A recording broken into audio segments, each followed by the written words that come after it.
यहाँ पे देखो 15। Hello everyone, welcome to RN education foundation. इस वीडियो में हम करने वाले हैं सिलेबस का डिस्कशन और सीबीएसई बोर्ड के क्लास 10th का जो सिलेबस है उसको हम अच्छी तरीके से इसमें जानेंगे कि हमें आखिर में पढ़ना क्या है। क्योंकि जब आपको कोई काम करना हो और वो चीज़ें कैसे होंगी अगर वो पता चल जाए तो वो चीज़ें करना आसान हो जाती है जो आपको करना है। वैसे अगर हमें मैथमेटिक्स पढ़ना है क्लास 10th की तो क्लास 10th का पूरा कंप्लीट सिलेबस हमको जान लेना चाहिए।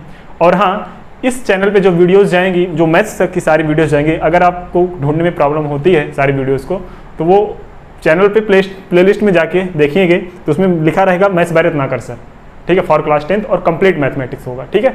उसमें डे वाइज सारी वीडियोस क्या रखी रहेंगी और उसमें आप जाके सारी वीडियोस को देख सकते हैं, ठीक है। तो चलिए स्टार्ट करते हैं अपना सिलेबस, आके देख लेते हैं क्या क्या पढ़ना है। उसके बाद हम नेक्स्ट डे से वीडियोस पढ़नी चालू हो जाएंगे, ठीक है।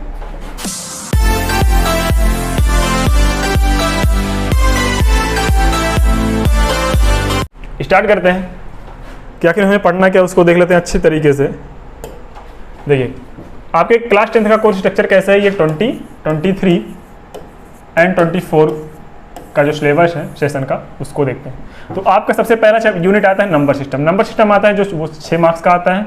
कोऑर्डिनेट ज्योमेट्री और सेकंड चैप्टर है अलजेब्रा। अलजेब्रा जो आता है वो 20 मार्क्स का आता है। कोऑर्डिनेट ज्योमेट्री आती है 6 मार्क्स की। ज्योमेट्री भी ज्योमेट्री आता है 15 मार्क्स का जो कि सबसे ज़्यादा है। और टेक्नोमेट्री आती है 12 मार्क्स का। मेंसुरेशन आता है 10 नंबर्स का।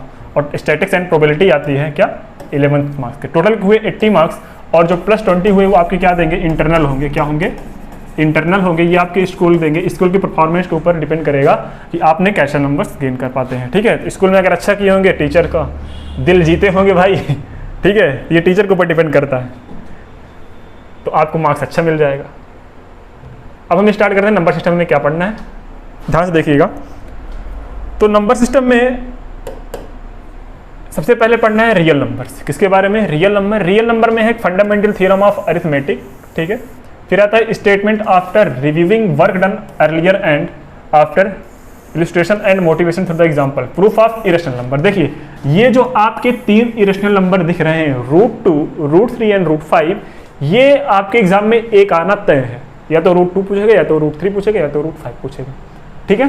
कि prove that √2 is a irrational number, prove that √3 is a irrational number, prove that √5 is a irrational number. Next chapter क्या आता है हमारा, अलजेब्रा। ये जो अलजेब्रा है इसमें सबसे पहले चैप्टर है polynomial.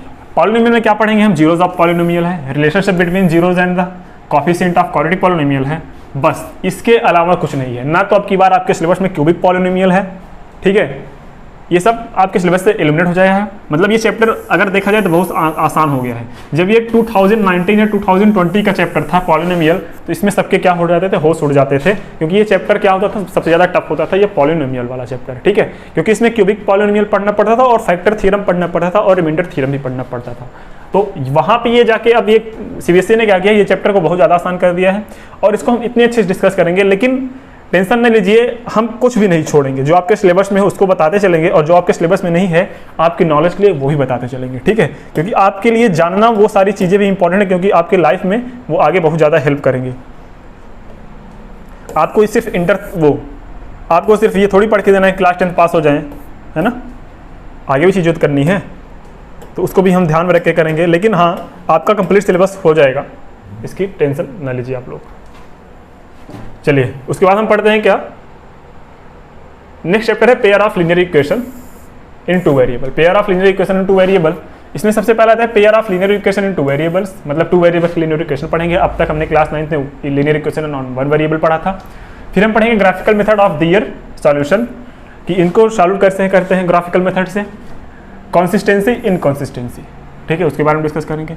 Algebraic condition for number and solution, solution of pair and linear equation in 2 variables algebraically by substitution by elimination simple situational method. मतलब ये एक टाइप का क्या हो जाएगा, वर्ड प्रॉब्लम हो जाएगा और एलिमिनेशन के आप में है सब्स्टिट्यूशन है, मतलब क्रॉस फैक्टराइजेशन मेथड नहीं है आपके सिलेबस में, वो भी हटा दिया गया है। फिर आता है क्वाड्रेटिक इक्वेशन, जो कि बच्चे सबसे ज़्यादा फंसते हैं क्वाड्रेटिक इक्वेशन में। देखिए इसमें क्या है, standard form of quadratic equation x² + bx + c, solution of quadratic equation, factorization and using quadratic formula, relationship between the discriminant and nature of roots, ये भी अच्छा टॉपिक है, ये दोनों जो टॉपिक हैं। सिचुएशनल प्रॉब्लम मतलब वर्ड प्रॉब्लम भी है आपके इसमें, ठीक है। चलते हैं नेक्स्ट स्लाइड पे, नेक्स्ट स्लाइड क्या है उसको देखते हैं। फिर आता है हमारा अरिथमेटिक प्रोग्रेशन में भी कटा है आपकी, मतलब एलिमिनेट हुआ है syllabus. Motivate of studying arithmetic progression, derivation of the nth term and sum of the nth term on their application solving daily problem life. मतलब वर्ड प्रॉब्लम ज़्यादा इसमें आते हैं, मतलब जो लास्ट के जो क्वेश्चन आते हैं क्या बोलते हैं उसको, अरे सिचुएशनल क्वेश्चन जो आते हैं वो आपके सिलेबस में यहीं से आते हैं ज़्यादातर, अरिथमेटिक प्रॉब्लम से या अरिथमेटिक प्रोग्रेशन से या फिर टेक्नोमेट्री वाले चैप्टर से, ठीक है। वहाँ से जो क्वेश्चन बनते हैं एक्टिविटी टाइप के, एक्टिविटी साइंस में बनते हैं, मैथमेटिक्स में जो हिंदी वाला रहता है सिचुएशनल प्रॉब्लम वाले वो बनते हैं, ठीक है। कोऑर्डिनेट ज्योमेट्री फिर आता है। कोऑर्डिनेट ज्योमेट्री में क्या पढ़ना है, concept of coordinate geometry, graph, linear equation, distance formula, section formula and internal division. Section formula 2 types का होता है ना, एक होता है इंटरनल डिवीजन, एक होता है एक्सटर्नल डिवीजन। तो आपके सिलेबस में जो है वो एक्सटर्नल वाला नहीं है, सिर्फ इंटरनल वाला है, ठीक है। तो फिर आता है ज्योमेट्री। ज्योमेट्री में क्या पढ़ना है, ट्रायंगल। ये ट्रायंगल अगर आपने पढ़ लिया भाई जिंदगी आसान हो जाएगी, क्योंकि जो बच्चे फाइट करेंगे इसी में फाइट करेंगे, क्योंकि सब चैप्टर सबको आते हैं लेकिन ये ट्रायंगल में सब फंस जाते हैं। इसमें 2 थ्योरम से अगर आप वो पढ़ लिए, उसमें से एक थ्योरम आपके एग्जाम में आता है, ठीक है। क्या है इसको देख लेते हैं। Definition example, counter example of similar triangle, proof of a line in drawn parallel to one side and triangle, ये एक थ्योरम हो गया। दूसरा, if a line divides 2 sides triangle in the same ratio in the lines is parallel, ये हो गया ये भी। If 2 lines triangle are corresponding angles are equal, their corresponding sides are proportional and ये भी आपके सिलेबस में है। चौथा है और 5वां है। चौथा क्या है, if the corresponding side of a 2 triangle are proportional, their corresponding angles are equal and the 2 triangles are similar. तो हम एक एक चीज़ें 5 के 5 क्या करेंगे, ये 5 थ्योरम्स अगर आपने पढ़ लिया, 5 के थ्योरम्स के बेस पे आपको क्वेश्चन दिए जाएंगे एग्जाम में, और ये 5 थ्योरम्स का प्रूफ भी आ सकता है किसी एक में, ठीक है। तो चलते हैं, स्टार्ट करते हैं। सर्किल। सर्किल में क्या है, सर्किल में टेंजेंट ऑफ अ सर्किल है, पॉइंट ऑफ कॉन्टैक्ट है। मतलब जो आपके MCQs बनते हैं वो सर्कुलर चैप्टर से ज़्यादा बनते हैं, ठीक है। फिर आता है the tangent at any point of a circle perpendicular to the radius through the point of contact, the length of a tangent drawn from a external point to a circle are equal, ये एक theorem है। फिर next आता है हमारा introduction to टेक्नोमेट्री। टेक्नोमेट्री बहुत अच्छा chapter है, सब पता नहीं क्यों इससे डरते हैं और सबको समझ में पता नहीं क्यों नहीं आता। बहुत आसान चैप्टर है और मैं गारंटी लेता हूँ इसको तो ऐसे समझाऊंगा कि आप एक बार टेक्नोमेट्री सीख लिए तो दोबारा पढ़ने की जरूरत नहीं पड़ेगी, ठीक है। तो सबसे पहले आता है introduction to trigonometric ratio of an acute angle, right angle triangle, proof of their existence, motivate and ratios which are defined at 0 degree, मतलब 0 degree है 90 degree है values of the trigonometric ratio of 30 degree, 45 degree and 60 degree relationship between their ratios। फिर आता है trigonometry identities। trigonometry identities कौन सी वाली हैं, sin square a plus cos square is equal to only simple identities to be given। फिर आता है height and distance। Height and distance angle of elevation है, एंगल ऑफ डिप्रेशन है, इस पर कुछ प्रॉब्लम आते हैं। Simple problem on height and distance, problem should be involve more than 2 right triangles angles of elevation depression should be है 30 degree, 45 degree and 60 degree. इसी के बेस पे आप क्या आएंगे, आपके हाइट एंड डिस्टेंस के प्रॉब्लम्स आएंगे। फिर आता है हमारा मेंसुरेशन। मेंसुरेशन में क्या आएगा, एरियाज ऑफ रिलेटेड सर्किल, मतलब ये वाला चैप्टर भी अच्छा चैप्टर माना जाता है, ठीक है। ये वाला चैप्टर इंपॉर्टेंट चैप्टर है। Area of sectors and segment of circle, problem based on areas and perimeter kind, circumference of a above said plane figure in a calculating area of segment of a circle, problem should have restricted to central angle 60 degree, 90 degree and 120 degree only। मतलब 60 पे आएगा, 90 पे आएगा, 120 पे आएगा, इसके अलावा कुछ नहीं पूछेगा, इन्होंने साफ साफ बता रखा है, ठीक है। नेक्स्ट आता है surface area and volume. Surface area volume में क्या क्या है आपका, surface area volume of a combination of a 10 into figures of following cube and cuboid. मतलब ये क्या देगा, क्यूब और क्यूबाइड को एक साथ रख देगा, बोलेगा उसका वॉल्यूम से सरफेस एरिया बताओ। क्यूब और स्फीयर को साथ में रख के बोलेगा कि इसका वॉल्यूम और स्फीयर बताओ। ऐसे बोलेगा हेमीस्फीयर और एक क्यूब को साथ में रख देगा, बोलेगा इसका बताओ आप, ठीक है। ऐसे मतलब कॉम्बिनेशन फिगर को कंबाइन करके बोलेगा कि आप किसका सरफेस एरिया बताओ, वॉल्यूम बताओ, ऐसे मतलब कुछ भी पूछ सकता है, ठीक है।